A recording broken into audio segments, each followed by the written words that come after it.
This is the SunSare cordless vacuum cleaner, the X7A Pro. I picked it up because my old stick vacuum had turned into a squeaky dust pusher.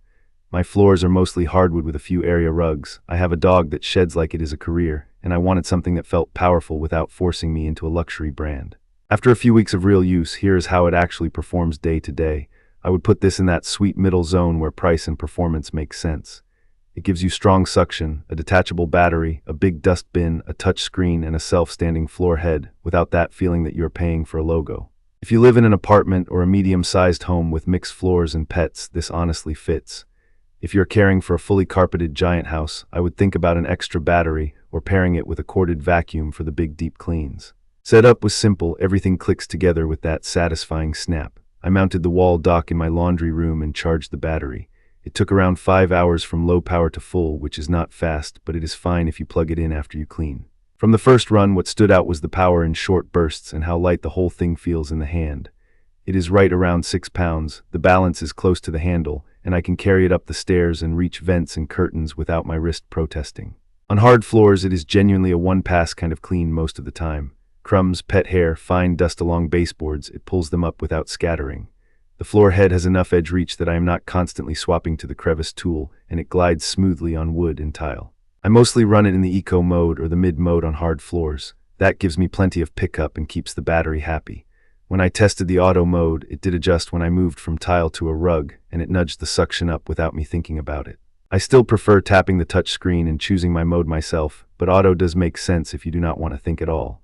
On rugs and carpets, it is a little beast. The max mode on a low pile rug pulls out that fine gray dust that hides in the fibers and pet hair that my old vacuum never touched. You can actually hear the little hiss of particles as they fly up the tube. On deep pile rugs, the suction can be too sticky. The head wants to clamp down and the push and pull get heavy. Dropping to mid mode fixes it. You still get a deep clean, but the head moves the way it should.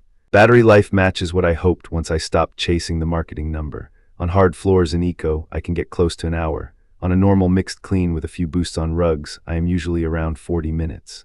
In max mode, it is closer to a quarter of an hour. That is just the reality with powerful stick vacuums. The good part is the battery slides out, so I can charge it off the wall mount or buy a spare later if I need more time. The touch screen shows a battery percentage, so I am not guessing. I like that a lot more than vague bars. The dust bin is 1.5 liters, which is huge for this category. As a pet owner, I appreciate not emptying it every room. The one-touch open door works, but hair sometimes bridges inside and I have to reach in to pull out a wad. It is not gross, just not perfectly hands-free every time. Washing the filters is straightforward. The high-efficiency particulate air filter and the foam pre-filter come out, I rinse them, and I let them dry overnight. If I forget to clean them, the suction dips and the vacuum will pulse a bit to warn me there is a blockage. I grabbed a spare filter set so I am never without the vacuum while the filters dry. The self-cleaning trick surprised me. When I turn the vacuum off after running in eco, it does a little 3-second burst to tug hair off the brush and clear the airway. I can see it pulls strands away from the roller, and I have had less hair wrapped than with my previous vacuums. That does not mean I never have to clean the roller. I still pop it out once in a while and use the little blade tool to slice away longer hair, but it is quicker than it used to be. The aromatherapy feature sounds silly until you use it with a light scent sheet.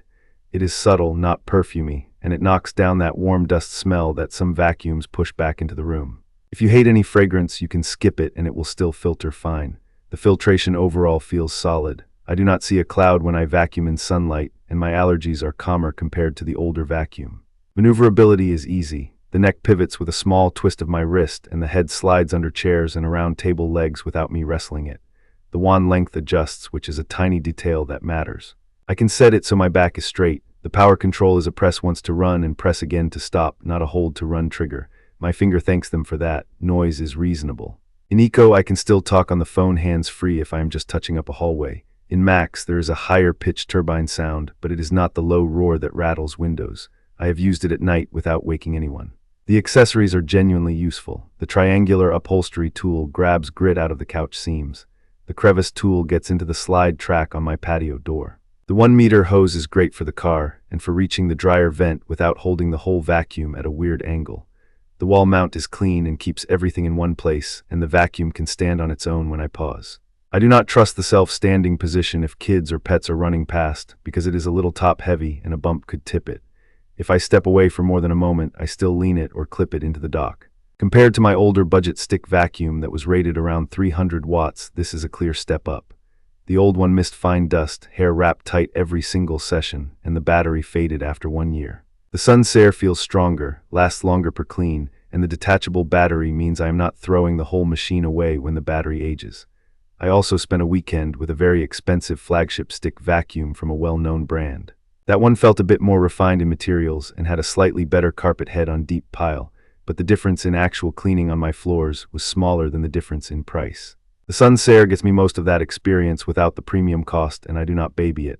Value for money is where this makes sense. It gives me strong everyday cleaning, a huge bin, simple maintenance, a real touchscreen, and smart touches like that self-cleaning burst and a detachable battery. The trade-offs are real. Max mode drains the battery fast, charging takes hours. The self-standing pause is convenient but not rock solid. The dust bin sometimes needs a little help to empty hair. None of those break the deal for me, because what I wanted was a no-nonsense stick vacuum that actually picks up what I see, handles pet hair, and does not make cleaning feel like a chore. This does that. I would recommend it to anyone in a small to medium home, especially with pets who want strong cleaning without paying for a prestige badge. If you have tons of deep carpet and you like to clean on max every time, consider adding a second battery. If you mostly have hard floors and a few rugs, this is a great everyday machine. If you have questions I did not cover, drop them in the comments. If you want me to test a specific scenario, like car mats or long hair on a shag rug, tell me and I will try it and report back in a future video. You can view detailed information about the SunSare Cordless Vacuum Cleaner X7A Pro in the comments section. Thank you for watching.